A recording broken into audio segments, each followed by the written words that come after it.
नमस्कार, आप देख रहे हैं चैनल न्यूज़। मैं नैन्सी मिर्जा। देखते हैं आज की 20 ताज़ा खबरें। पाक फौज की असलियत। पाकिस्तान की सियासत में इन दिनों एक ऑडियो टेप ने जैसे भूकंप ला दिया है। अगर इस टेप को सच माने तो बिल्कुल साफ हो जाता है कि 3 साल पहले इमरान खान सिर्फ फौज की वजह से सत्ता में आए थे। इसमें उनका कोई करिश्मा नहीं था और ना ही उन्हें इतने वोट मिले थे कि उनकी पार्टी पाकिस्तान तहरीक-ए-इंसाफ सरकार बना पाती। फिलहाल इसी टेप का बहुत छोटा हिस्सा या कहे चंद सेकंड का हिस्सा भी सामने आया, लेकिन उम्मीद की जा रही है कि जल्द ही पूरा टेप भी सामने आएगा। आने वाला है नया बिजली कानून। केंद्र सरकार बिजली क्षेत्र में बड़ा बदलाव करने जा रही है। नए बिजली बिल का ड्राफ्ट फाइनल कर लिया गया। यह 29 नवंबर से शुरू होने वाले संसद के विंटर सेशन में पेश किया जाएगा। इससे देश में करोड़ों बिजली ग्राहक सीधे प्रभावित होंगे। इसमें पहले बड़ा बदलाव यह है कि सरकार अब बिजली कंपनियों को सब्सिडी नहीं देगी, बल्कि ग्राहकों को खाते में ट्रांसफ़र करेगी, और जैसी रसोई गैस सब्सिडी दी जाती है।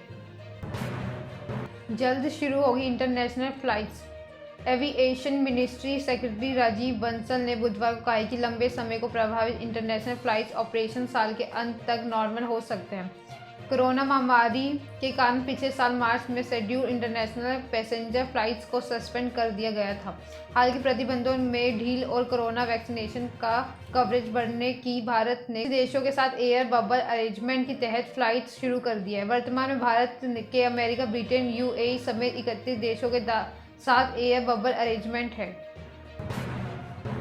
वेब सीरीज देखने पर सजा ए मौत। दक्षिण कोरियाई वेब सीरीज स्क्विड गेम को दुनिया भर में ज़बरदस्त पॉपुलैरिटी मिली है। यह ड्रामा सीरीज खूब देखी जा रही है और जमकर तारीफें बटोर रही है। वहीं नॉर्थ कोरिया ने स्क्विड गेम देखने को आपराधिक घोषित कर दिया। यहाँ कुछ स्टूडेंट्स को यह सीरीज देखने पर गोली मार देने की खबर है। अमेरिकी अपलोडेड रेडियो की फ्री एशिया की रिपोर्ट के अनुसार उत्तर कोरिया में कोई हाई स्कूल के कई छात्रों को चोरी से स्क्विड गेम देखते हुए पकड़े जाने पर कड़ी सजा दी गई है। सीमा पार पर यूसीबी ड्राइव में यह शो लाने वाले कुछ लोगों को गोली मार दी और कई यूसीबी खरीदने वाले स्टूडेंट्स को आजीवन कारावास की सजा सुनाई गई है। दिल्ली बॉर्डर जा रहे किसान के हादसे में मौत। किसान आंदोलन में शामिल होने जा रहे पंजाब के 2 किसानों को गोहाने के पास ट्रक ने टक्कर मार दी। हादसे में एक किसान की मौके पर ही मौत हो गई, दूसरे को अस्पताल में इलाज चल रहा है। मृतक की पहचान बरनाला के बलजीत सिंह के तौर पर हुई है। उसके शव को पोस्टमार्टम के लिए गोहाना के नागरिक अस्पताल में रखा गया है। दिसंबर में आएगी तीसरी लहर। महाराष्ट्र में कोरोना महामारी की तीसरी लहर दिसंबर में आ सकती है। यह कोरोना के राज्य के स्वास्थ्य मंत्री राजेश टोपे को है। टोपे ने बुधवार को दावा किया है कि राज्य में तीसरी लहर तो आएगी, लेकिन वह सेकेंड वेव जैसी नहीं होगी। टोपे के मुताबिक राज्य में टीकाकरण की दर अधिक है और इसलिए तीसरी लहर हल्की होने की उम्मीद है। उन्होंने आगे बताया कि थर्ड वेव के दौरान मेडिकल ऑक्सीजन और आईसीयू बेड की ज़रूरत नहीं होगी। वहीं एक्सपर्ट्स का भी दावा है कि लहर समय समय पर अपनी निश्चित फ्रीक्वेंसी में आती है। पहली वेव से दिसंबर 2020 में आई थी, दूसरी लहर अप्रैल 2021 में आई थी। अब तीसरी लहर दिसंबर में आने की आशंका है। दिन दहाड़े बैंक में लूट और हत्या। पुणे के ग्रामीण जुन्नर इलाके में बुधवार को एक कोऑपरेटिव बैंक में 2 लुटेरे घुस और पिस्तौल की नोक पर बैंक में रखे 2.5 लाख रुपए लूट लिए। लूट का विरोध कर रहे बैंक के मैनेजर को एक लुटेरे ने गोली मार दी, जिससे उसकी मौके पर ही मौत हो गई। लूट की वारदात बैंक के अंदर और बाहर लगे सीसीटीवी कैमरे में कैद हुई है। जो वीडियो सामने आए हैं इसमें 2 लुटेरे एक बाइक पर आते नजर आ रहे हैं। दोनों ने हेलमेट पहना हुआ है। दोनों हाथ में पिस्तौल लेकर बैंक के कॉन्फ्रेंस हॉल में घुसते हैं। श्रीनगर में सड़क पर एनकाउंटर। जम्मू कश्मीर में पुलिस के हाथ बड़ी सफलता लगी है। जम्मू कश्मीर पुलिस ने श्रीनगर में बुधवार शाम को हुए एनकाउंटर में 3 आतंकी ढेर कर दिए, जिनमें से एक टीआरएफ का शीर्ष कमांडर मेहरान यासीन सल्लाह है। श्रीनगर के जामलता निवासी मेहरान ने पिछले दिनों स्कूल प्रिंसिपल सुपिंदर कौर और एक अन्य कश्मीरी पंडित टीचर को निशाना बनाया था। जम्मू कश्मीर पुलिस के डीजीपी दिलबाग सिंह के मुताबिक एनकाउंटर में ढेर किए गए दोनों अन्य आतंकियों की पहचान पुलवामा निवासी मंजूर अहमद और कुलगाम निवासी बसित अहमद डार के तौर पर की गई है। होमवर्क नहीं किया तो बाप ने उल्टा लटकाया। राजस्थान के चित्तौड़गढ़ में होमवर्क नहीं करने पर एक पिता ने अपने बेटे को उल्टा लटका दिया। बेरहम बाप यहाँ भी नहीं रुका। बेटे को उल्टा लटकाने के बाद उसे मारने के लिए वह एक डंडा लेकर आया और जैसे ही उसे मारने लगा तो माँ बीच में आ गई और उसे बचा लिया। उल्टा लटकाने के बाद बेटा पिता के सामने बिलखता रहा और कहता रहा कि मुझे मार दो लेकिन उल्टा मत लटकाओ। इधर बाप की करतूत सामने आने के लिए मां ने इसका वीडियो बना दिया। मुरादाबाद महिला अधिवक्ता से गैंगरेप कर बनाई वीडियो। मुरादाबाद में प्रैक्टिस करने वाली एक महिला अधिवक्ता के साथ गैंगरेप का मामला सामने आया है।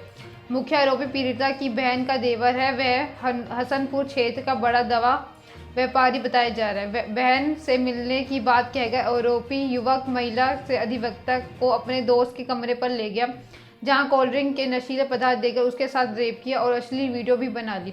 डीआईजी के आदेश पर पागबड़ा पुलिस ने 4 आरोपियों के खिलाफ गैंगरेप समेत विभिन्न धाराओं में एफआईआर दर्ज की है।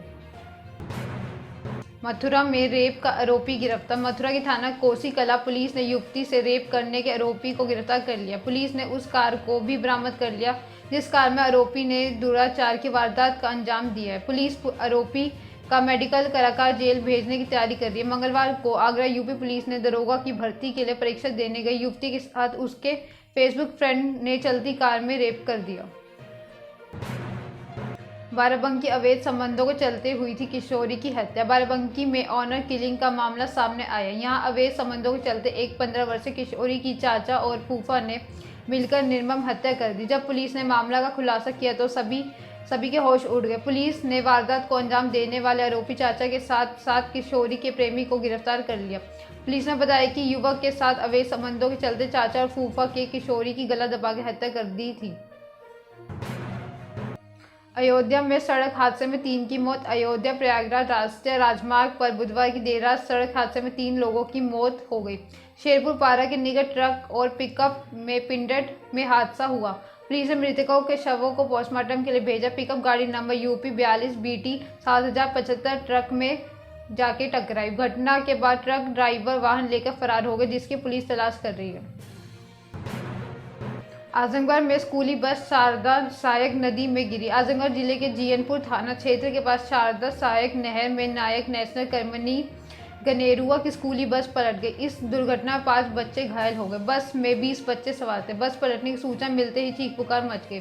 सुबह स्कूल जाते समय यह हादसा हुआ। घटना की सूचना पर स्थानीय ग्रामीणों की मदद में सभी बच्चों को बस से बाहर निकाला गया और सभी घायल बच्चों को अस्पताल में भर्ती कराया जा रहा है, जहां इन बच्चों का इलाज चल रहा है और बच्चों को सुरक्षित उनके घरों को भेज दिया। इस दुर्घटना में छोटी बच्ची विशाल, अनुपम व आयुष वर्ष घायल हुए हैं। प्रेमी ने प्रेमिका समेत 3 को तलवार से काट डाला। गोंडा में दिल दहलाने वाला मामला सामने आया। यहां पर एक सिरफिरा आशिक परिवार पर कहर बनकर टूटा। बुधवार की शाम वो तलवार लेकर घर में घुस गया। एक के बाद 4 लोगों को काट डाला, जिसमें 3 की मौके पर ही मौत हो गई, जबकि एक युवती की हालत गंभीर हो गई। उसे जिला अस्पताल में भर्ती कराया गया। बताया जा रहा है कि लड़की की शादी कहीं और तय हो गई थी, तो जिससे प्रेमी नाराज था। सहारनपुर मोमबत्ती से घर में आग लगने से मासूम झुलसी। सहारनपुर के थाना गंगोट क्षेत्र में गांव पीर माजरा में मोमबत्ती से घर में आग लगी। आग की चपेट में आकर कक्षा 4 में पढ़ने वाली छात्रा दीपिका झुलस गई। परिजन ने आनंद फाना में बच्ची को CHC में भर्ती कराया। चिकित्सकों ने बच्ची की हालत देखकर मेरठ बर्निंग सेंटर रेफर कर दिया, जहां बच्ची की हालत गंभीर बनी हुई है। कौशाम्बी रेलवे लाइन किनारे फटे कपड़ों में मिली युवती। कौशाम्बी के कोखरा थाना क्षेत्र में जीवनगंज रेलवे लाइन के किनारे युवती बेसुध हालत में मिली। उसके कपड़े फटे हुए थे। ग्रामीणों ने अनहोनी की आशंका में पुलिस को सूचना दी। मौके पर छानबीन की तो युवती की सांसें चलती मिली। पुलिस ने उसे अस्पताल पहुंचाया। होश में आने वाली युवती सिर्फ पापा भैया बचाओ की रट लगाई हुई है। बेहोशी की हालत में उसका शरीर कांप रहा है। युवती के सिर और शरीर पर चोट के निशान मिले हैं।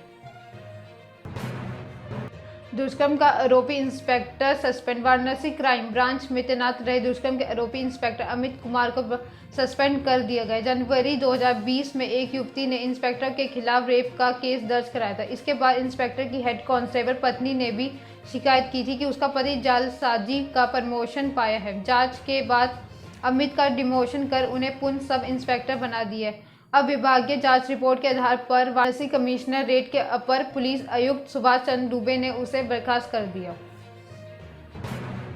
गौतम गंभीर को 24 घंटे में दूसरी बार मिली धमकी। पूर्व दिल्ली से भाजपा सांसद और पूर्व क्रिकेटर गौतम गंभीर को 24 घंटे में लगातार दूसरी बार जान से मारने की धमकी मिली है। गंभीर ने दिल्ली पुलिस को इसकी जानकारी दी है। गंभीर ने आरोप लगाया कि उन्हें आईएसआईएस कश्मीर से जान से मारने की धमकी मिली है। डीएसपी सेंट्रल श्वेता चौहान ने बताया है कि इसकी जांच चल रही है। गंभीर के घर के बाहर सुरक्षा बढ़ा दी गई है। Zomato inventory out. अपनी किताब लाल सलाम के प्रमोशन के लिए कपिल शर्मा शो पर पहुंची केंद्रीय मंत्री स्मृति ईरानी को सेट के गार्ड ने नहीं पहचाना। गार्ड ने स्मृति को भीतर जाने से रोक दिया। वहीं सेट पर पहुंचे जोमेटो के फूड डिलीवरी बॉय को गार्ड ने बिना पूछताछ के जाने दिया। इसी बात से नाराज स्मृति ईरानी ने बिना शूटिंग के लौट गई।